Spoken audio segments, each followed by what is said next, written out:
जीवन साफल्यासाठी आध्यात्मिक बोधकथा या कथासंग्रहातली सत्कृत्याचं फळ ही बोधकथा आज ऐकूया. लेखक प्राध्यापक डॉक्टर यशवंत पाटील सर. अभिवाचन दत्ता सर देशमुख.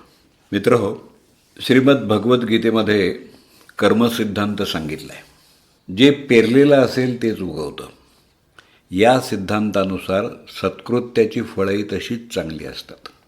किंबहुना नकळत जरी सत्कृत्य घडलं तरी त्याचं चांगलंच फळ मिळतं. हे सांगणारी ही एका क्रूर शिकारी पारध्याची गोष्ट आहे. सत्कृत्याचं फळ.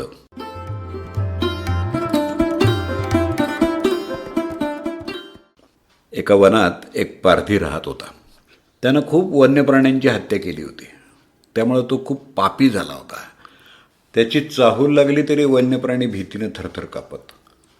एके दिवशी तो आपल्या शिकारीच्या शोधात असताना एका बेलपत्राच्या झाडावर चढला. खूप वेळ झाला तरी एकही शिकार त्याच्या हाती काही लागली नाही, म्हणजे त्याच्या नजरेच्या टप्प्यात आली नाही. तो खूप चिडला. बेलपत्राच्या झाडाचं एक एक पान खाली खुडून टाकायला लागला. बराच वेळ त्याचा हा बिल्वपत्र तोडून खाली टाकण्याचा उद्योग चालू होता. शिकार काही मिळत नव्हती. झाडाच्या बुंध्याशी बेलपत्राचा हा मोठा ढीग तयार झाला. पण त्या झाडाखाली एक महादेवाची पिंड होती. पण हे पारध्याला माहीत नव्हतं. त्या पिंडीवर बेलाच्या पानांचा ढीग बघून महादेव प्रसन्न झाले आणि ते पारध्याच्या समोर प्रकट झाले. देवादिदेव महादेवांना समोर बघून पारधी आश्चर्यचकित झाला आणि म्हणाला, महादेवा, मी खूप क्रूर आहे, महापापी आहे. आजपर्यंत मी अनेक वन्य प्राणी मारले आहेत, खूप हिंसा केली आहे, खूप पाप केलं आहे. पुण्याचं एकही काम केलेलं मला तरी आठवत नाही. तरी पण आपण माझ्यावर कसं बरं प्रसन्न झालात?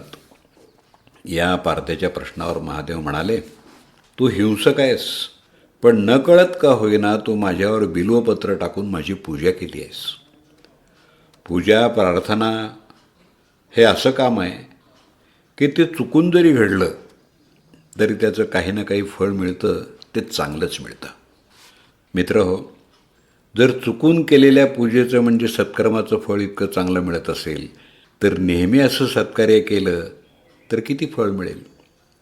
पारध्याला त्याची चूक समजली आणि त्यानं प्राण्यांची शिकार करण्याचं सोडलं आणि तो आयुष्यभर कष्ट करून जीवन जगू लागला आणि सुख समाधान तसंच आनंदात राहू लागला.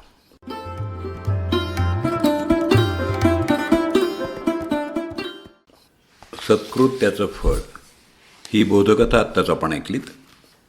जीवन साफल्यासाठी आध्यात्मिक बोधकथा या कथासंग्रहातली ही कथा आहे. लेखक प्राध्यापक डॉक्टर यशवंत पाटील सर. संपर्क क्रमांक 9890615649. अभिवाचन दत्ता सर देशमुख. 8329730186.